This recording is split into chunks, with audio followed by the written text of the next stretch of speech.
Gowland, Business Development Manager at the Graphene Engineering Innovation Centre, and you're watching the Challenges and Opportunities webinar series from the University of Manchester. Today we'll hear from Professor Richard Jones, who's a Chair in Material Physics and Innovation Policy, and Richard will be discussing public R&D spending, private investment, and the real-life data behind this, and what this ultimately means for Manchester and the North. Okay, let's start. So welcome everyone to our 8th public webinar from the GEEK, what has so far been a very interesting series. Today we have Professor Richard Jones presenting on innovation, R&D and the levelling up agenda. But before I hand over to Richard, because we have such a wide audience today of academics, many of them new academics to the GEEK, I'd like to give just a really quick introduction to what the GEEK is. So this is the GEEK, the Graphene Engineering Innovation Centre. It's a fairly new, a year and a half old, £60 million facility, the second graphene and 2D materials focused facility after the National Graphene Institute. But different to the NGI is that the GEEK is focused on application development with industry, feasibility studies and scaling up. And while it is industry-led, it is still 100% part of the University of Manchester. So it is as much ours as it is yours. So we do work with academics on projects as it is, but we're very keen to broaden that network of academics. So if there's any interest to learn more about the GEEK, learn more about some of our partners we work with, or just inquire as to whether you can work with us, please do get in touch. We'd be happy to speak to you, and we're keen to learn more about your research as well. So this is the GEEK. It focuses on 6 core areas of innovation: composites, printed electronics, graphene production, measurement and characterization, coatings and membranes, and energy storage. Now, these are 6 fairly broad areas, but crucially, they're also very cross-cutting across a number of industries. So taking a snapshot of what the GEEK is working on currently, we're working in aerospace, pharmaceuticals, food and drink, advanced materials and manufacturing, construction, and automotive, to name a few. So please do get in touch with us, as I said. Here are some contact details. You can email us on graphene@manchester.ac.uk.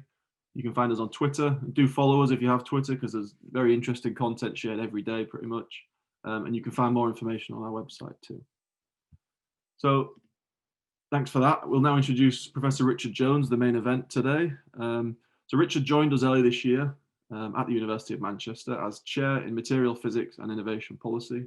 And prior to joining Manchester, Richard was Pro Vice Chancellor for Research and Innovation at Sheffield University, member of the EPSRC Council for 5 years, and he also chaired the Research England Technology Advisory Board for the Knowledge Exchange Framework. Richard has written extensively about science and innovation policy and joins the University of Manchester to help further our work in advanced materials across the NGI, the GEEK, and the Henry Royce Institute. Today, Richard will be presenting his views on important policy issues around public R&D spending, private investment, and the strategy behind that, and crucially how that will impact Manchester and the North. So on that, thank you very much, Richard, for your time today and for giving this webinar, and I'll hand over to you. Great, Nick. Thanks very much for that introduction. So yeah, I'm going to talk about innovation, R&D and the levelling up agenda, both in terms of the national debate and what it can do for Manchester. I've got a bewildering array of job titles at Manchester, and so I'm Professor of Materials Physics and Innovation Policy. And I know some of you know me as a polymer physicist. As I developed a kind of hobby in innovation policy that's turned into a bit more of than a hobby. And so at Manchester, I have the role of being an AVP for Innovation and Regional Economic Development. And this talk unusually kind of brings together all 3 of those areas. I'll talk a little bit about quite a lot about policy, but as you'll see, all 3 of those areas will be relevant. And I should say a lot of the starting point for this talk is based on a recent paper that was published by Nesta in May called "The Missing 4 Billion." This was a collaboration with Tom Forth, who's a data scientist who lives in Manchester but works in Leeds. And this, I think, has been had a certain amount of impact. I'm very pleased to say that it led me to be, I was introduced by the former Science Minister, David Willetts, as the enfant terrible of the levelling up agenda, which I'm kind of hugely pleased about. So what am I going to talk about? I'm going to talk about the subject of that report, really, about why the imbalances in R&D across the UK matter. I'm going to talk about what they are and what they matter. And I'm then going to say, what Tom and I thought the UK government should do about it. And as part of that, a big part of that is really about what the next steps for translational research in advanced materials in the Greater Manchester area should be. Okay, so why are we bothered about regional R&D imbalances? Well, the truth is that the UK is a fantastically divided country. Most of the UK is actually below the North European average in economic strength. So if you take a look at the map, a map of the UK, this is GDP per capita across NOTS 1 regions. What you see is that we've got a little region of the UK, a little blue bit in London and two green bits around East Anglia and the southeast that look like the rest of Northern Europe, and like those prosperous bits of Benelux, South Germany, sweeping down to Northern Italy. But actually, the rest of the country doesn't look Northern European at all. It looks much more like southern Italy, Portugal, even certainly East Germany. So if we look at Britain in comparison with our European neighbours, things look really not healthy. And a kind of really pressing, one way of thinking about it, I think captures the imagination of politicians, is if you ask yourself which parts of the country contribute more to the government in tax than they take back on in public expenditure from the government. It turns out there are only actually 3 regions of the UK that contribute more to the government than they receive in current revenue terms. And those, unsurprisingly, are those parts of the country that are the most prosperous. So London, the southeast, and east of England, which is slightly less prosperous than the rest of them. So in a sense, if you want to be, one way of kind of framing the levelling up debate is to say, well, it's terribly unfair that the North is kind of gets hard done by, and that's a valid point of view. But actually, you can get quite a long way with talking to politicians from the rest of the country by saying, well, the way that the country works is actually the prosperity of London, the southeast, and the east is what props up the rest of the country, and huge sums of money are shoveled from the south to the north. And so the argument about R&D and other infrastructure investments is that we need to give those other parts of the country, the North, Wales, Northern Ireland, the Midlands, the tools that they need to be more productive, to be more productive economies that would allow, if you like, let's let London keep more of its own money by generating more prosperity in the rest of the country. So that's kind of a useful framing I've found for this discussion. Anyway, when it comes to R&D, R&D is astonishingly concentrated.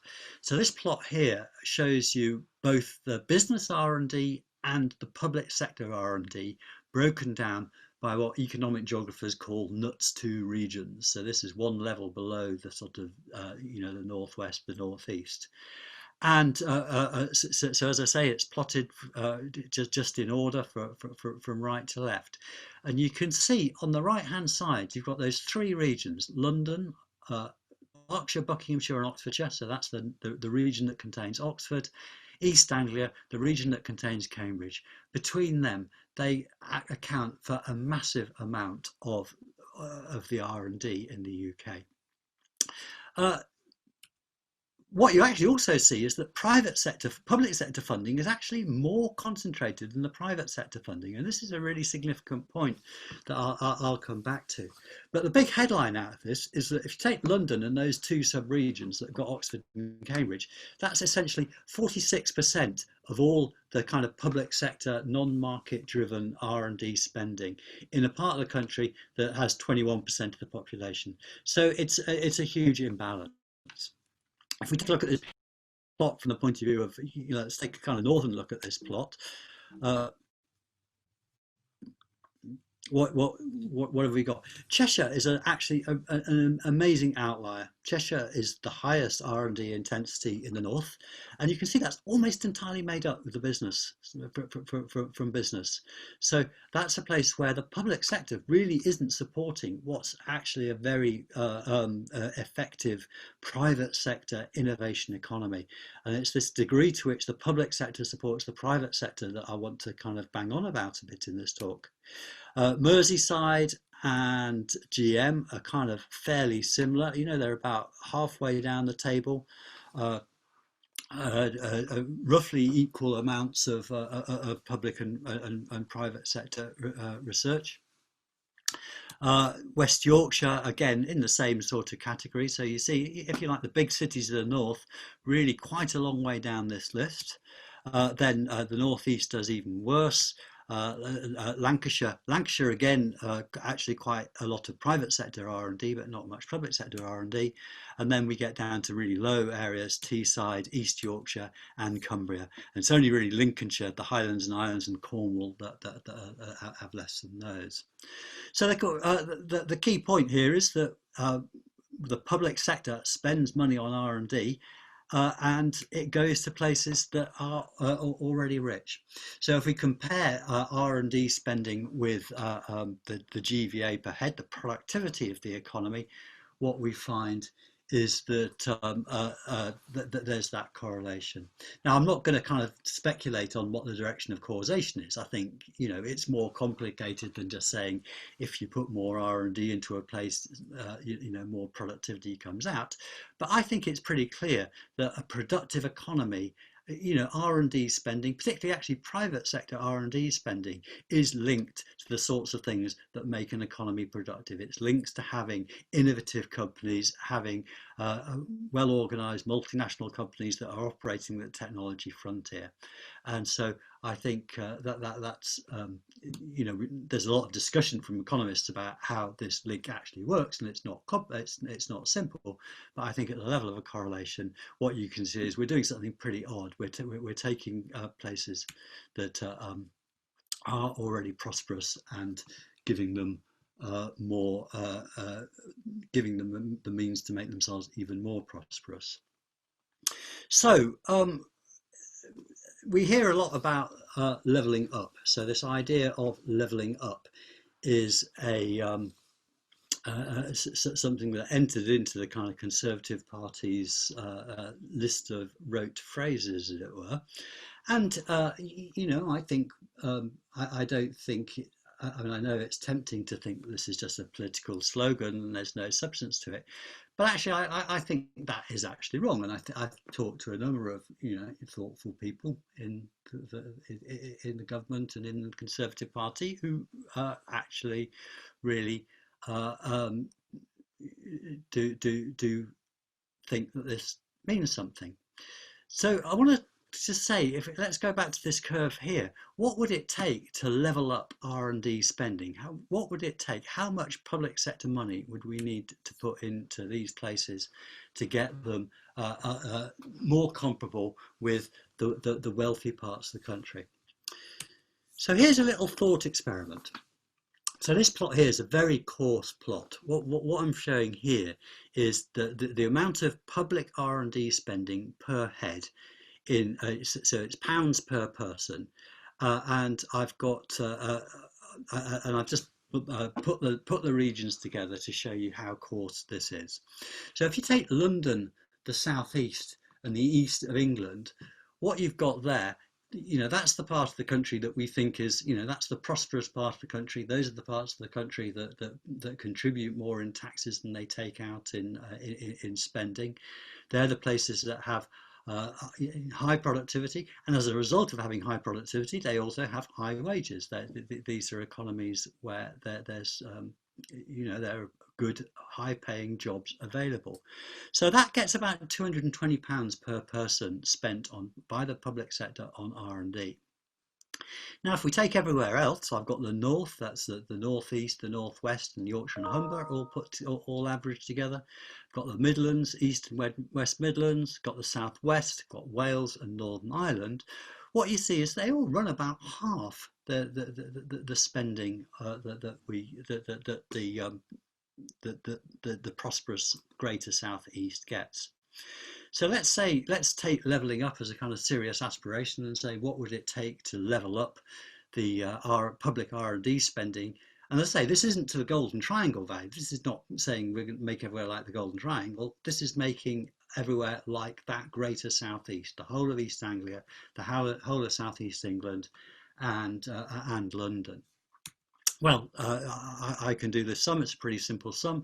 It's kind of crude. If I say, what's the extra revenue spending per capita to get to that average, it's this. In the north, you'd need £1.6 billion a year extra revenue spending to get the north to the same amount of public R&D as you get in the greater southeast. In the Midlands, it would be 1.4 billion. In the southwest, it would be 570 million. And in Wales and the Northern Ireland, a rather small number, 660 million. That number's smaller, not particularly because Wales and Northern Ireland do very well. As you can see, the opposite's the case. They do pretty badly from public R&D spending. It's just they're a bit smaller. So multiplying this up by the per capita spend that you get. And it's really, if you add this all up, it comes to 4.2 billion. So that's where the title of our report came from. We called this report The Missing 4 Billion, just to say that was the scale of extra spending you'd need to have to meet this levelling up ambition. Before I go on, if there, at this point, if there are any Scots in the room, people will be saying, what about Scotland? And the thing that I have to report here is Scotland actually does okay on this. By this, Scotland actually gets a little bit more than the Greater South East in public R&D spending. So Scotland doesn't actually need to level up its public R&D spending. It does have a problem with private sector R&D spending, but that's a different issue. Okay, 4 billion. It's, you know, a billion here, a billion there, soon adds up to real money, as the American politician once said. What does what's the scale of that number? Let's have a bit of a comparison about what we might mean by that. Now, I've got 3 numbers to scale it with. If I take the current UKRI budget now, well, actually last year the UKRI budget was £7 billion. So it's all the research councils, Innovate UK and Research England, the QR money from Research England. So 4 billion it's a lot of money compared to the total amount of money that goes into research through the research councils. But on the other hand, the March budget, in the March budget, the government promised that they would increase R&D spending to £22 billion a year by 2024-25. So that's total government spending, so it's more than just the UKRI budget, but that's about a £10 billion increase. So 4 billion, it's a lot of money, but it's not a stupid amount of money in comparison to what the government has said it wants to increase R&D spending by. Well, what happens with COVID, you might ask? Well, that's a very sensible question, but we know the Prime Minister recommitted. He mentioned a 22 billion figure about 3 weeks ago in a speech in Exeter. So, as far as we know, nobody's broken that commitment. So it's a big number, but it's not a stupid number. The other number I want to compare it with is the bottom one, because lots of people, when Tom Forth and I have banged on about this, people say to us, well, we've known about this for a long time. People have tried to fix this, but nothing's ever worked. It's interesting to ask why previous attempts to fix this haven't worked. One of the most systematic attempts to rebalance R&D spending by place was made by the Labour governments in the mid-2000s through the English regional development agencies. And if we look at their total spending on innovation between 2005 and 2008, we find that was 323 million. So they were spending about 100 million a year to try and do this levelling up. So it's obvious that it didn't succeed because they didn't try hard enough. The amounts of money, the RDAs did some good stuff, but the sums of money were just too small to make a real difference. So What should we do? I don't really think we should just kind of try to get a constant spend per head. I think that would be, that's very crude, and I don't think it's very sensible. And one of the reasons why I don't think it's sensible is because I think we need to think hard about the relationship between public spending on R&D and private sector spending on R&D. So kind of my starting position really is that it's businesses spending money on R&D that leads to new products and services, and it's those new products and services that businesses produce that lead to economic growth. They need to productivity. They lead to high paid jobs. So I think I'm going to sound like a completely hard-nosed economist here, but that's what I'm being turning into. The purpose of one reading of the purpose of our public R&D spending is to encourage the private sector to spend more. And economists really understand this. They understand why, in strict economic theory, a private company wouldn't spend money on R&D at all, because you can't capture all the benefits from it. Inevitably, some of the benefits that come from research spill over. They're just general ideas that enter into the general wider marketplace of ideas. So that's why even economists think that the public sector ought to spend money on R&D. It's to unlock those spillovers that come. It's to support the private sector, to kind of provide knowledge that the private sector wouldn't by itself want to provide, or it wouldn't be economically correct for the private sector to do.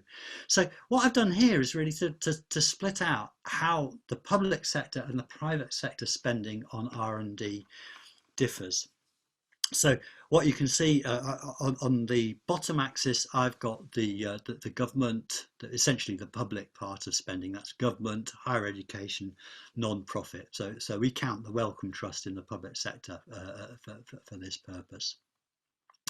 And then I plot it against the business spend R&D.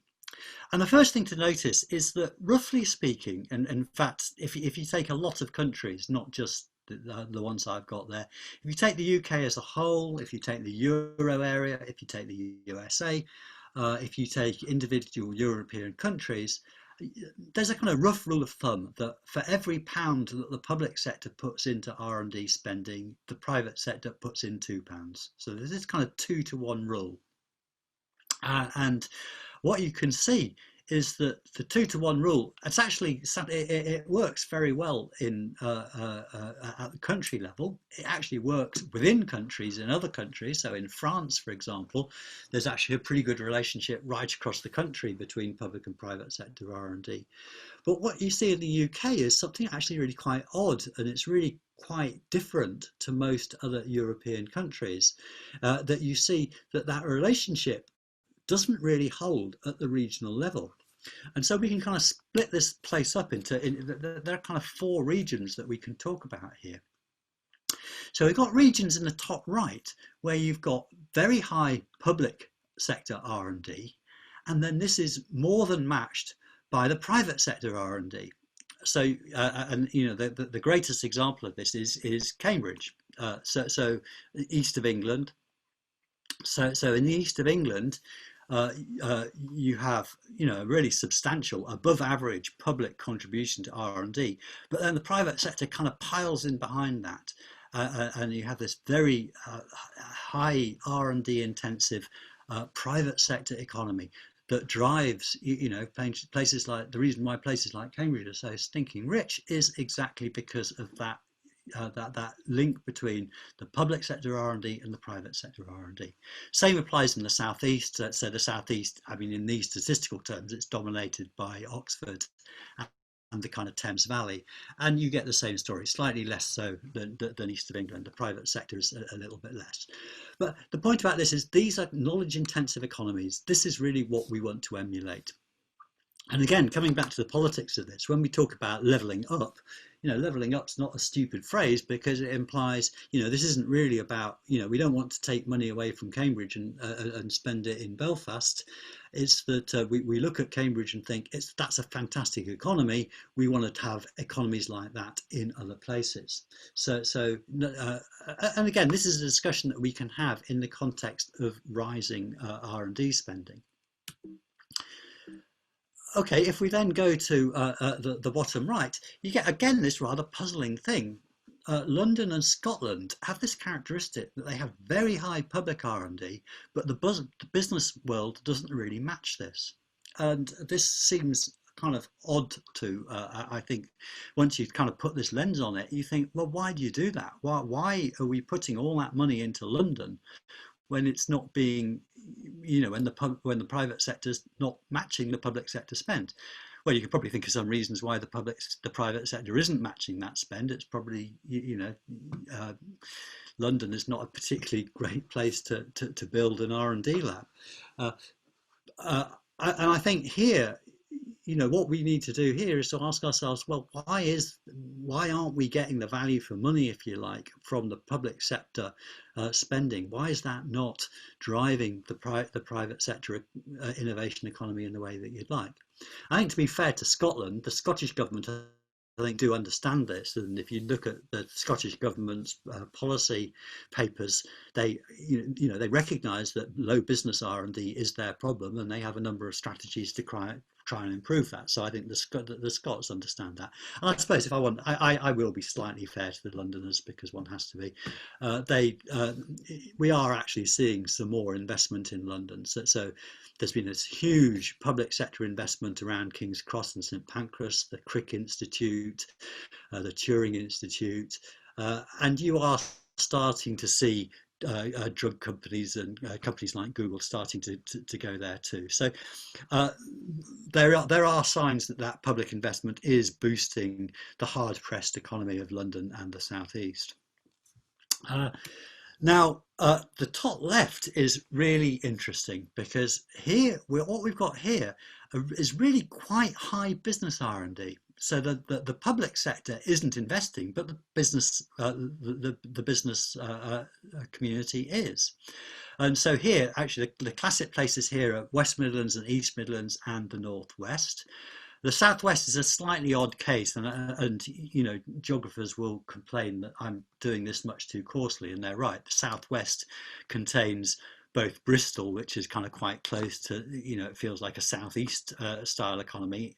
It's quite high R&D, and Cornwall, which is one of the least R&D intensive parts of the country entirely. So Southwest is a little bit of an anomaly, but West Midlands, East Midlands, and the Northwest have strong private sector innovation economies, and yet the public sector is not backing those up.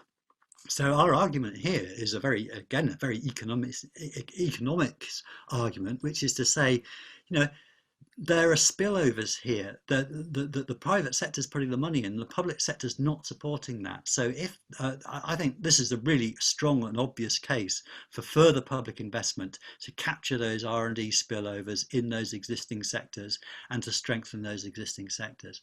And I think from the policy position, it makes life easy too, because you don't have to wonder, oh, what's the right, what sector should we support here? What if we want to increase R&D spending, what would we spend the money on? How would we know? Well, here we know because we ask, well, what does the private sector do? And that gives us the clue. We just follow the private sector.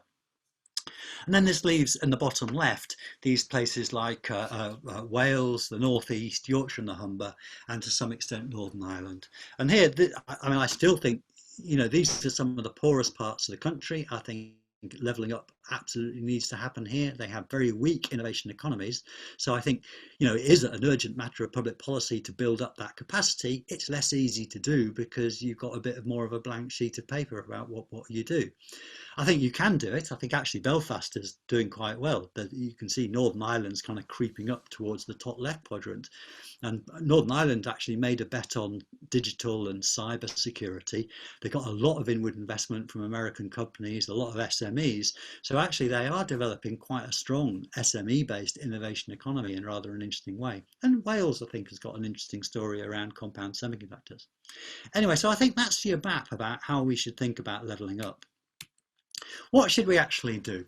So the Nesta paper, we thought we wanted to kind of actually produce some actionable policies, and Tom Forth is a much more hardcore devolutionist than I am, but I think he's right. After all this time, the point is we've been doing this for decades. For decades, money has been going to the places that are already very strong. We understand the mechanisms for that. Whenever you have funding mechanisms that say, well, we're excellence based, we're just going to fund the best proposals wherever they come from, then naturally places that have an advantage will build on that advantage. It's what they what you call the Matthew effect. To them that have, more is given. So to break that, you've got to do something really different. And so what we think we need to do is you actually need to devolve funding to the regions and the cities and the nations. Now, if I say this in Carlton House Terrace, or if I say this in Whitehall, people will say, well, yeah, no, we agree with you in principle, but you can't imagine giving all that money to some bunch of people in some town in the north. They won't know anything about it. They'll spend it all on roundabouts. That's the official Treasury term, roundabouts. So it's kind of fair enough. So I think you have to meet that halfway. If the complaint is that if we give the money to the cities, they won't spend it on sensibly, then you have to say, well, you have to build that analytical capacity. You have to build institutions that will allow you to make good decisions about that spending. I think we do need to get new R&D institutions outside London, the East and South East. And I think here, another side of this story that I haven't gone into is that where the UK is weak in its public sector R&D spending is in translational research. We point rightly to Germany. We look at the network of Fraunhofer institutes. We see this kind of translational, close to industry, working in partnership with industry. That's cultural thing. People say, well, we're really great at fundamental science, but we can't apply it. There's nothing, it's not some weird trait of the genes of the British nation that stops them doing that. It's just because we don't put the money in, we don't make the effort, we don't build the institutions. So we should build those institutions. And then finally, I think UKRI does need to change. I think UKRI doesn't take its responsibilities to kind of promote science across the whole country seriously, and we need to do that. I think there's kind of both some formal representation that needs to happen and some place-based funding instruments. Moving on, what's the government said? Well, we've got an R&D roadmap that was published in July 2020, and it said some really good things. I was really surprised at how far it went. It said, we know that research and innovation activity is highly concentrated. We need to build more on a wider range of R&D strengths. Places all over the UK must thrive and build on their potential. And how's that been translated into policy? We've got an R&D place advisory group which has been set up, and I'm pleased to say I'm a member of this, so I get to bang on about this to the Minister. We've had the first meeting, the Science Minister chaired it, so I think the Science Minister really does take it seriously. And the idea is that we'll have an R&D place strategy expected in December. So that's the national response. So I'm kind of quite pleased. I mean, I believe it when the money turns up, but I think the signs are looking good. What are we doing in Manchester, though? Here, I think there's, again, this is, my work of the summer on Zoom, if you like, was, I think, to get a really interesting and coordinated response from Greater Manchester. If we do that missing 4 billion sum, what's the number we get? 250 million is the number. So on my kind of simple levelling up argument, Greater Manchester ought to have 250 million pounds a year revenue funding. This isn't capital funding. This is, annual recurrent funding on research. We've got a local industrial strategy that focuses on advanced materials and life sciences. We've got a commitment from the combined authority to have Build Back Better, to this new approach to economic growth, and to put innovation and skills at the heart of that. And I think we're seeing a kind of new move to collaborate. So we've got new collaborations, not just between the 5 Greater Manchester universities, but also with the FE sector. And I think we haven't seen that before. And I think, that doesn't happen in other places. So that's all really good. Another part of this is that we've been developing over the summer this idea of collaborating with Sheffield and with Strathclyde and with the whole high value manufacturing catapult, particularly its northern bits. And I just want to say why we're doing that. And that comes back to this idea of manufacturing innovation districts. So Sheffield has this very successful engineering translational research centre called the Advanced Manufacturing Research Centre, AMRC, and it's based, a whole cluster has grown up around that in Rotherham, around Rotherham, and it's a real model, I think, for how translational research can drive inward investment and increase the R&D intensity and innovation capacity in the private sector by working really closely in collaboration with industry. And our friends in Strathclyde has a National Manufacturing Institute of Scotland that's also based around another branch, the High Value Manufacturing Catapult, the Advanced Forming Research Centre. And again, it's in a sense what they're trying to do in Strathclyde is basically clone AMRC and just get it going on a much faster scale. So we've got a proposal now with the three universities of Manchester, Sheffield and Strathclyde to work together with the High Value Manufacturing Catapult to really supercharge translational research collaboratively across the whole of North Britain, not just Northern England, but North Britain, moving into Strathclyde. And so that proposal, as I say, it's been submitted to the government. We had a discussion about it with very senior officials from BEIS just earlier this week. But let me say a little bit more about what I mean by this Advanced Manufacturing Innovation District, these manufacturing innovation parks. What I'm talking about here is this. I imagine if you've got a translational research centre, got something like a catapult centre, that gives you some national capability, it allows you to develop really major collaborative research programmes with industry. If you combine that with something that's about innovation diffusion, again, if you talk to economists about, what's holding back productivity, partly it's about we haven't got enough companies at the technology frontier really pushing new products and services. Part of it is about, well, our existing company base isn't being able to take up new technology fast enough. So what the economists call innovation diffusion. So it's about SME engagement, design and prototyping, support for Industry 4.0. And then if you add to that training and skills at all levels, I think at all levels is important. It's not just about degree level stuff, it's about apprenticeships, it's also about PhDs and MBAs, it's also about continuous professional development. If you wrap all these things together, then you have a really powerful combination. And if you put this in a place that's got sufficient land for the development, not just of new R&D labs, but actually manufacturing facilities, so you can draw in inward investment, get the kind of associated high value business services, that's the way you really can supercharge an economy. How do you choose? Okay, how do you choose what you're going to do? I think you need to do three things. You need to say, what is the local industry base? What does the local industry base look like? So in Manchester, we look to the local industrial strategy and we see, specialisms in things like advanced materials and life sciences. You say, how does this fit into the national translational research landscape? We've got this network of catapult centres, and you see the network of catapult centres does indeed have a quite big northwest shaped hole that clearly needs filling.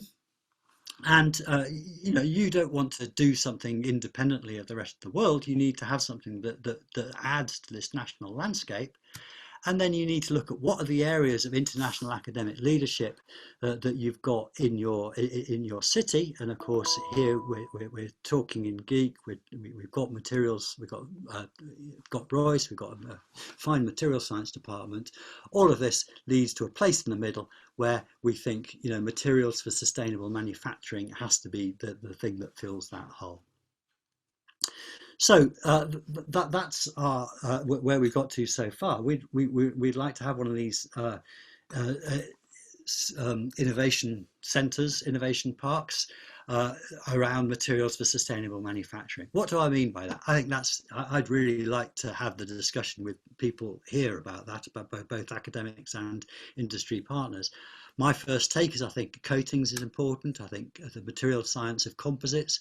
The Catapult Centre has other composite centres, particularly the National Composite Centre in Bristol, but they're much more focused on the manufacturing end of it. They don't do very much about material science, and I think there's a real gap in the market there. I think textiles is important. Textiles is still an important industrial sector for Manchester, Lancashire in general, and indeed West Yorkshire.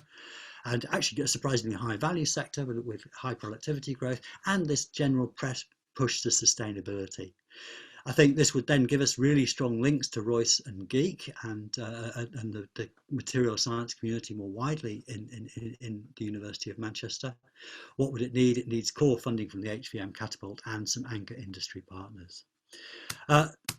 Where is it going to be? We have a very large development site near Bury and Rochdale, which for all kinds of reasons would be very attractive for this. We'd need discussion with the landowner and developer. That's already going on. We'd want to focus on SME engagement, so we'd want to have a national hub for the Made Smarter initiative there, and we'd want to build in training and skills at all levels, and that again involves partnership with the combined authority and our other FE and HE partners, and I'm glad that those discussions are happening already. We're also talking about doing the same thing in life sciences, which is not totally irrelevant to this audience, around medicines manufacturing and formulation, cell-based therapies, diagnostics and other healthcare technology.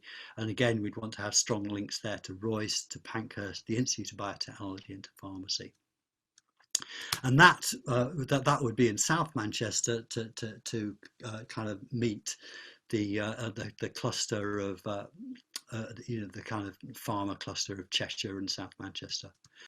So I think success would be really great. I think if this worked, you'd get more multinationals at the technology frontier wanting to have facilities here. You'd have more joint R&D projects, have them establishing R&D centres and indeed building manufacturing plants. And that was the experience of Sheffield. So, Boeing and McLaren brought in not just research, but they brought in factories, they brought in high value manufacturing facilities that really had a demonstrable impact on productivity in the region.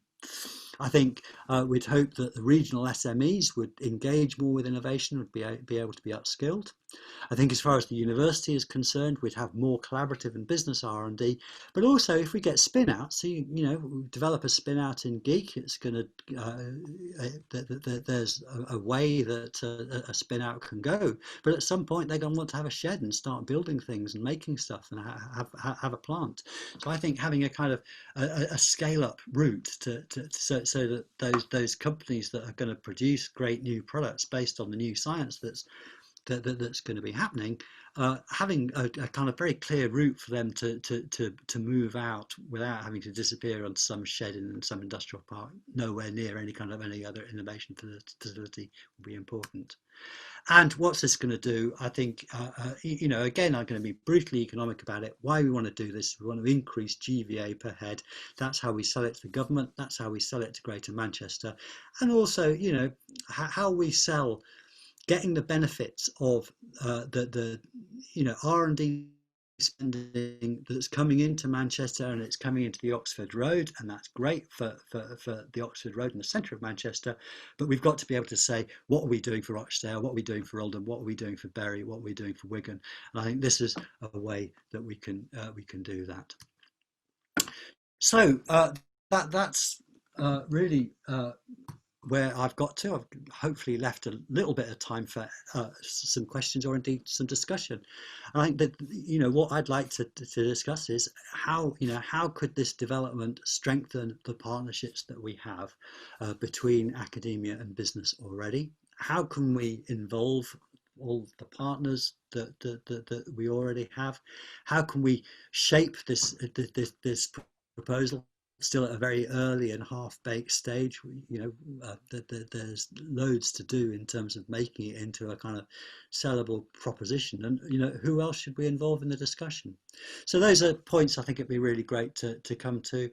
If you're interested in anything more, you can read this paper with Tom Forth. You can download that. So let me stop there. Thank you very much.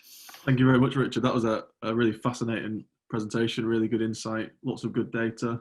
I think as well, on the participant list, we've got entrepreneurs, we've got blue chip companies represented, academics. I think it's a real good group to put these questions to. I know James Baker just wanted to add a comment. James, do you want to speak up?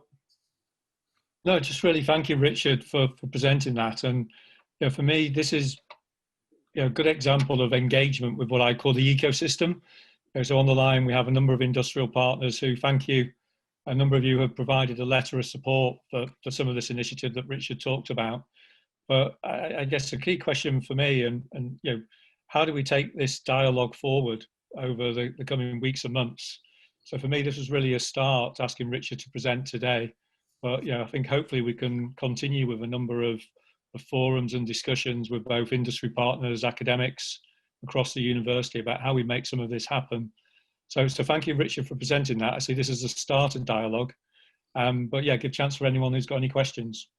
Yep, we've got Paul from First Graphene, one of our tier 1 partners. Paul, do you want to speak up?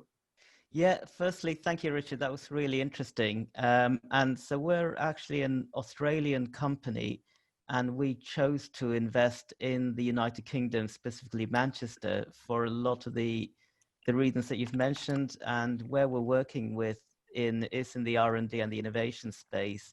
So we have actually come here. We've recognized some of the technology that the University of Manchester has developed, and we have decided to invest in licensing it. Talking about the region, so my background has been in manufacturing, both in the Northeast and now the Northwest.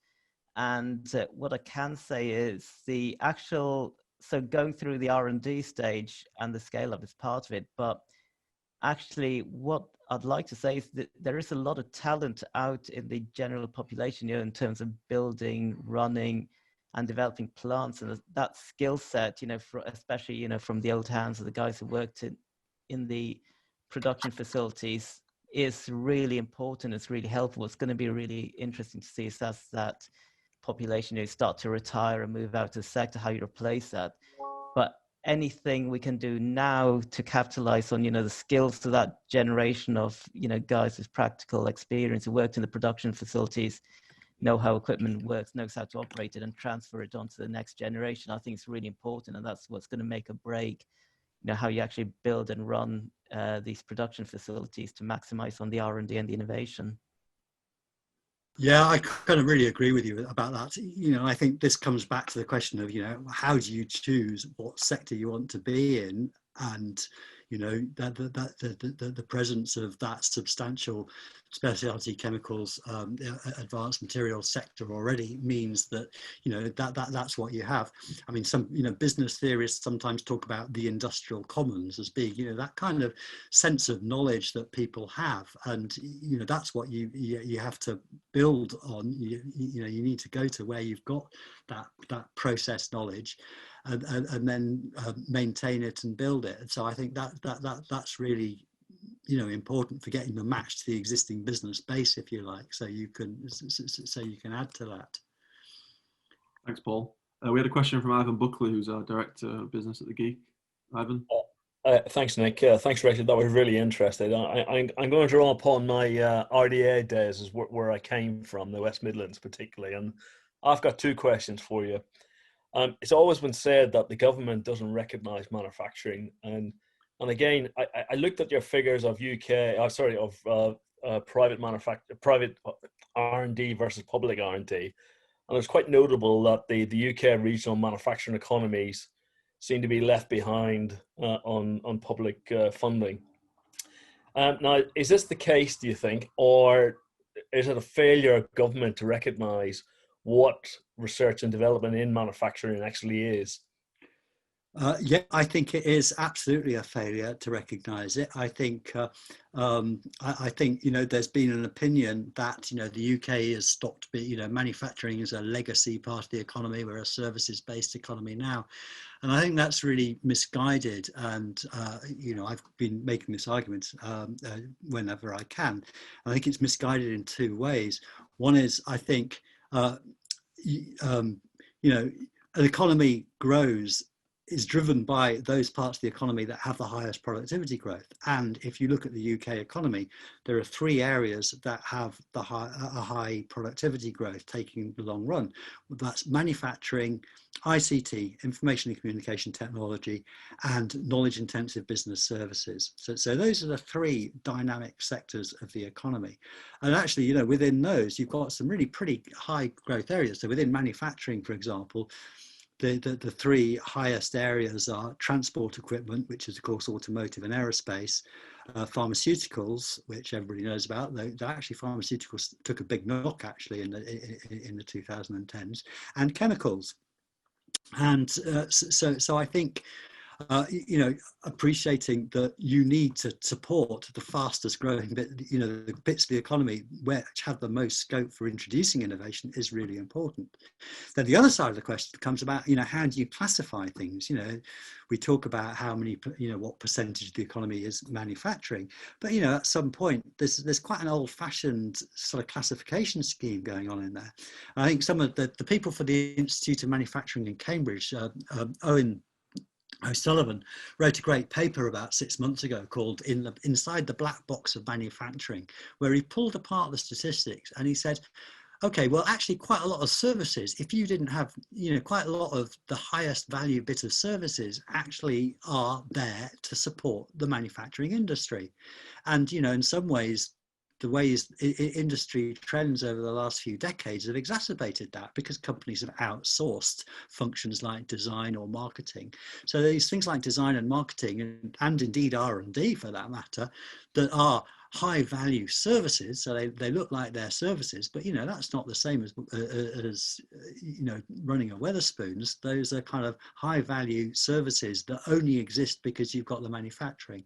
So I kind of agree that I think manufacturing has been underrepresented in, you know, policy discussions, and that is reflected in that mismatch between public and private sector R&D. Thanks, Richard. I don't know if I even had a follow-up. I did actually, but I didn't want to hug the conversation. Yeah, Richard, I think you're spot right on. And I think you need to split down manufacturing into different levels as well, and different points. And, you know, I think that's a point. The other point is with regards to the catapults. And I say this because I was heavily involved in the MTC in Coventry, and obviously how that's built upon. And really, I'm very familiar with the MRC in Sheffield and the AFRC in Glasgow. However, what I will say about those catapults is the links to industry and the pull from industry, particularly the tier ones like Rolls-Royce, has been absolutely key to the success of those particular catapults. And my issue is, from a Northwest perspective, is where are the big Rolls-Royce companies going to get involved in having a catapult center in the Northwest? Because I think from what I've seen already is the bottom approach is limited. If you don't get the buy-in of the big companies, and Rolls-Royce is a good example of how much R&D they've spent in the UK as a result of the catapults, and you know, it's been well documented and well known. But I do think there needs to be a direct link with some of the major manufacturing companies in the Northwest. No, I couldn't agree more. And, you know, you know, how important roles was to that, and that you know, absolutely, we need to find those those leading partners. You know, those discussions are going on. So somebody in the chat mentions the Northwest Business Leadership Team. You know, and we've been just in discussions with them, and yeah, we need getting that buy-in is very important. I think also, you know, and I think, you know, you shouldn't I mean, there is a kind of issue about SMEs as well, which is equally important. And actually, you know, one of the first people I talked to about this was Hamid Mughal, you know, the former head of manufacturing at Rolls. You know, he was very, very supportive of it. Thought it was a great idea. And actually, you know, said, but please, the one thing that you should do, really work out how you're going to involve the SMEs, the startups, the new companies, as well as just having a kind of the big kind of anchor tenants, as it were. And I think getting that mix right is going to be really important. I think you're right. And I think Paul Wiper has put up on the chat, particularly the graphene SME scheme that we have. It's worked. It's one of the schemes, certainly in my experience, that actually has worked well because it's fit for purpose for what it's actually trying to do, rather than trying to be all things to all men. The fact is, it's specific to SMEs in a specific area that does certain things. And I think the SME argument has been a difficult one for the catapults to resolve, but and I don't think they're there yet because the tier membership system that they have doesn't quite work for SMEs. But I absolutely, SMEs are key, but it has to be a fit for purpose scheme to get them involved. No, absolutely. You know, my kind of, you know, my time in Sheffield, we discussed this a great deal because, you know, people say there's 30,000 SMEs in South Yorkshire. Which ones are we going to talk to? And, you know, it's probably going to be more than 3, but less than 100. You know, finding out, you know, who, getting kind of really getting relationships. I think it's about getting relationships where, you know, you say you have an open mind about, you know, what's needed to help, and you know, what's the best way of supporting those companies, and you know, listening to what they need. So, you know, that's what we need to go. We do have Martin from Airbus on the webinar. Martin, I'd be interested to hear your thoughts on what Richard presented. I thought it was an excellent presentation, Richard, and yet another brilliant webinar. You know how much I attend these things. They're excellent and thought-provoking. On this topic of focusing your investment, I think you're absolutely right. You need to focus it where you've got strength and history and expertise and skills. And I think, you know, you might think Airbus, you know, aerospace and space and defense companies and helicopters and all that sort of thing, it's a terrible time for us to think about going elsewhere. Or in fact, we're trying to remove the number of sites because most people are working from home who are designers, etc.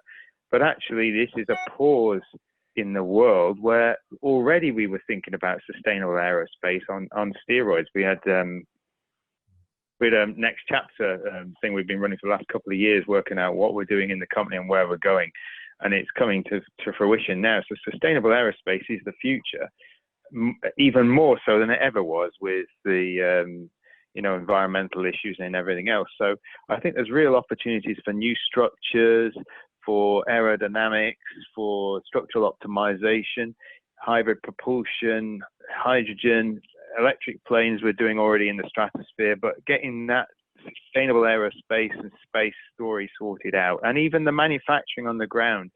I mean, I've taken over a role for not just disruptive concepts, but for robotics, and I've been having an interest in this for a long time. But I look at manufacturing in general of building things, and we for a long time we've been outsourcing to low cost economies in terms of labor. But the minute you put a couple of cobots with a human, all of a sudden your effective loaded labor rate is a third of what it was. And all of a sudden, why would you ship it all the way halfway around the world when shipping if it was a country, has the carbon footprint worse than Germany? It's the 6th worst in the world if it was a country in its own right. So the very act of having cheap shipping may be beneficial for the cost of a product, but it's terrible for the planet as a whole. So we want to do it more locally, and high value manufacturing is where the UK is very, very strong. And anything that enhances or strengthens that, I'm a massive supporter of, as is the corporation. Brilliant. No, that's really great to hear. Thanks. Yeah. I think we're just near the end. Adrian, you had a quick question, didn't you, for Richard? Adrian Nixon. Yes, when I can unmute. Thanks, Richard. That was really good, nice and clear and really compelling. Just a quick question. How long would it take to get these innovation parks up and running from getting a go-ahead? I think, well, it depends which order you do it in. I've got a strong belief that what you should do is kind of get the activities going. You know, the one thing you shouldn't do is kind of wait till you've built a marble palace. You know, you should start with trying to get stuff going as quickly as possible, you know, even if you have to do it in sheds or whatever. So, you know, if there was a following wind, if everything kind of went to plan, you know, maybe we could start doing it, you know, next financial year, and we'd start actual activities. I don't think we'd have our, you know, we wouldn't have our site built by then. And you know, as again, I mean, you know, we're talking pretty seriously to the combined authority and to developers about, you know, this site. It's up where the M62 meets the M60 up. and we probably think if you might be able to get something up there in 2 or 3 years, but like I say, I would really not want to wait. I would want to get things, get activities going, get partnerships built, try and get stuff happening. Yeah, that makes good sense. Thank you. Yeah. I don't think we've got any more questions. Anybody else want to make a comment, speak up, chat, or anything? I think there's a question from Prasad. Yeah, just a very quick comment. I really like the idea of SME-focused catapult center, because I work with the NCC, MRC, and other big centers. They really struggle to work with SMEs, and big companies are much easier to work with. Turning it on its head, what if our proposed catapult center primarily focused on SMEs, not excluding big companies, but come up with a framework for SMEs and even smaller textile-like clusters, have that kind of framework into the proposal, might make it significantly distinct from other catapult centers. That's just my opinion. Yeah, no, I think that's right. And I think, again, looking at those areas, I mean, activities like coatings, like textiles, they are SME-driven activities. So in a sense, the choice of subject will kind of force us into that direction. And I will say, we're absolutely talking to, this is being developed absolutely together with the other catapult centres. Dick Elsey is deeply involved in it. So, whatever we do, we hope that we'll be able to enhance the offer of the other catapults as well, and help the other catapults work together better. So that's a big part of it. Right. Good. Okay, Richard, I think we'll leave it there if you're happy with that. Really, really great webinar, and thanks again for doing that and for giving us your time. Thanks everyone for joining. Well, and thank you we'll so much. That's great. see you all again at a GEEK webinar. Thank you. Thank you. Thank you, everyone. Thank you. Thank you.